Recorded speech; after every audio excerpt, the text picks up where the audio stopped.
दोस्तों, आज तक हमने सिर्फ रविंद्रनाथ टैगोर जी के बारे में यही सुना था कि उन्होंने हमारा राष्ट्रगान लिखा है, और अक्सर लोग दोस्तों सिर्फ इसी वजह से रविंद्रनाथ टैगोर जी को जानते हैं कि उन्होंने हमारा राष्ट्रगान लिखा था। लेकिन दोस्तों, क्या आप जानते हैं कि श्री रविंद्रनाथ टैगोर जी वो दुनिया के पहले एशियन थे नोबेल प्राइज को जीतने वाले। इतना ही नहीं दोस्तों, एक नोबेल प्राइज विनिंग ऑथर होने के अलावा वो एक लाजवाब कवि थे, एक लाजवाब पोएट थे, जिनकी बहुत बड़ी कलेक्शन भी है पोएट्री की। इसके अलावा वो म्यूजिक को कंपोज भी करते थे, म्यूजिक कंपोजर भी थे, जिन्होंने 2200 से भी ज्यादा सॉन्ग्स को लिखा था। इसके अलावा वो पेंटिंग भी करते थे, यानी चित्रकारी भी करते थे, जिसमें उनके 2300 से ज्यादा आर्ट वर्क्स भी मौजूद हैं। इसके अलावा दोस्तों, श्री रविंद्रनाथ टैगोर जी एक बहुत बड़े ट्रैवलर भी थे। उन्होंने अपने उस जमाने में 34 कंट्रीज को ट्रैवल किया था, 34 देशों में वो जा चुके थे। जबकि दोस्तों, श्री रविंद्रनाथ टैगोर जी का जो जमाना था, उस जमाने में ट्रैवल करना बहुत ज्यादा मुश्किल हुआ करता था। और दोस्तों, साथ ही साथ इसके अलावा इंडियन इंडिपेंडेंस मूवमेंट में, यानी हमारे हिंदुस्तान की आजादी में भी उनका एक बहुत बड़ा योगदान था। तो दोस्तों, उन्हीं रविंद्रनाथ टैगोर जी के बारे में आज हम आपके लिए ये वीडियो लेकर आए हैं, जिसमें हम उनकी लाइफ के बारे में बात करेंगे, उनकी बायोग्राफी के बारे में जानेंगे। मेरी आपसे सिर्फ इतनी सी गुजारिश है कि आप इस वीडियो को एंड तक जरूर देखिएगा। दोस्तों, श्री रविंद्रनाथ टैगोर जी नोबेल पुरस्कार विजेता बनने वाले पहले एशियाई थे। उन्होंने 1913 में गीतांजलि के संग्रह के लिए नोबेल पुरस्कार जीता था। उन्हें लोकप्रिय रूप से गुरुदेव भी कहा जाता था, और उनके गीतों को लोकप्रिय रूप से रविंद्र संगीत कहा जाता था। उनके रविंद्र संगीत कैनन के 2 गीत भारत और बांग्लादेश के राष्ट्रीय गीत हैं। एक तो है जन गण मन, जो हमारा राष्ट्रगान है, और दूसरा है आमार सोनार बांग्ला। रविंद्रनाथ ठाकुर टैगोर के पिता देवेंद्रनाथ टैगोर थे और माता का नाम शारदा देवी था। वे उनके 13 बच्चों में से सबसे कम उम्र के थे। उनके पिता एक महान हिंदू दार्शनिक थे और ब्राह्मण समाज संस्थापकों में एक थे। घर में उन्हें सभी रवि कहकर बुलाते थे। टैगोर बहुत ही युवा थे जब उनकी मां का निधन हो गया और उनके पिता ज्यादातर समय दूर रहते थे। उन्हें घरेलू मदद के लिए आगे आना पड़ा। टैगोर कलात्मक प्रेरक थे, जो बंगाली संस्कृति और साहित्य पर अपने प्रभावशाली प्रभाव के लिए पूरे बंगाल में जाने जाते थे। उन्होंने प्रारंभिक आयु से थिएटर की दुनिया, संगीत, क्षेत्रीय लोक और पश्चिमी दोनों और साहित्य को पेश किया। जब वह 11 वर्ष के थे, वह पूरे भारत के दौरे पर अपने पिता के साथ थे। इस यात्रा के दौरान उन्होंने मशहूर लेखकों के कामों को पढ़ा, जिसमें कालिदास भी शामिल थे। वापस आने पर उन्होंने 1877 में मैथिली शैली में एक लंबी कविता बनाई। वह कानून का अध्ययन करने के लिए ब्राइटन, ईस्ट ससेक्स, इंग्लैंड चले गए। उन्होंने कुछ समय के लिए यूनिवर्सिटी कॉलेज लंदन में पढ़ाई की, जिसके बाद उन्होंने शेक्सपियर के कार्यों का अध्ययन करना शुरू कर दिया। उन्होंने 1880 में बिना किसी डिग्री के बंगाल में लौटकर अपनी साहित्यिक रचनाओं में बंगाली और यूरोपीय परंपराओं को लुभाया। 1882 में उन्होंने अपनी सबसे प्रशंसित कविताओं में से एक निर्जर स्वप्रभंगा को लिखा।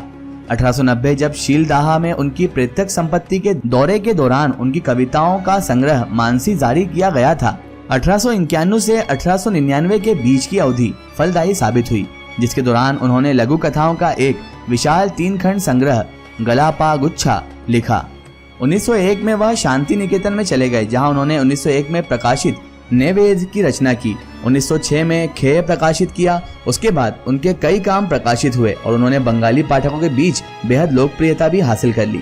1912 में वह इंग्लैंड गए। वहां उन्होंने कुछ प्रमुख लेखकों William Butler Yeats, Ezra Pound, Robert Bridge, Ernest Rhys और थॉमस स्टर्गे मुरे समेत इन लोगों के सामने अपनी रचनाओं को पेश किया। गीतांजलि के प्रकाशन के बाद अंग्रेजी बोलने वाले देशों में उनकी लोकप्रियता में कई गुना बढ़ी और बाद में 1913 में उन्हें साहित्य में नोबेल पुरस्कार से सम्मानित किया गया।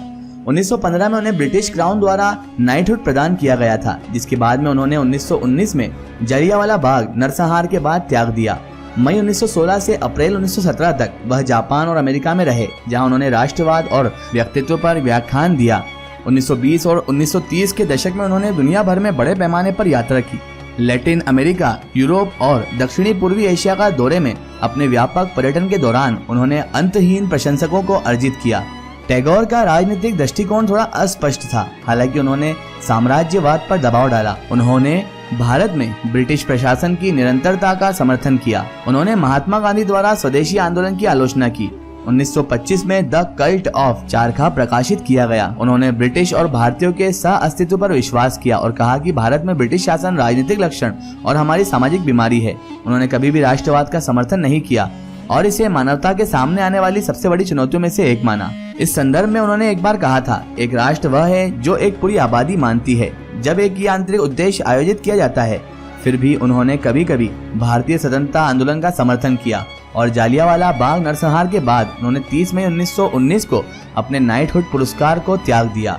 एक स्वतंत्र भारत का उनका विचार न सिर्फ विदेशी शासन से अपनी आजादी पर आधारित था, बल्कि नागरिकों के विचार, कार्रवाई और अंतःकरण की स्वतंत्रता पर आधारित था। हालांकि वह एक कवि के रूप में अधिक प्रसिद्ध हैं, लेकिन टैगोर एक सामान्य रूप से अच्छी लघु कहानी लेखक, गीतकार, उपन्यासकार, नाटककार, निबंधकार और चित्रकार भी थे। उनकी कविताएं, कहानियों, गीतों और उपन्यासों ने समाज में एक अंतर्दृष्टि प्रदान की जो धार्मिक और सामाजिक सिद्धांतों के साथ प्रचलित थी और बाल विवाह जैसी बीमारियों से पीड़ित थी। उन्होंने स्त्रीत्व के सूक्ष्म, नर्म और उत्साही पहलू को जोड़कर एक पुरुष प्रभुत्व वाले समाज के विचार की निंदा की जो मनुष्य की असंवेदनशीलता से कम हुआ। जब हम उनके किसी काम को पढ़ते हैं, एक निश्चित रूप से एक ही बात सामने आती है।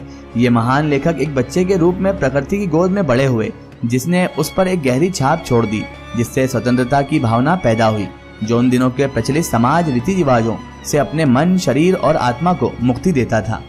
वह प्रकृति से कितना भी करीब थे, पर वह कभी भी जीवन की कठोर वास्तविकताओं से दूर नहीं थे।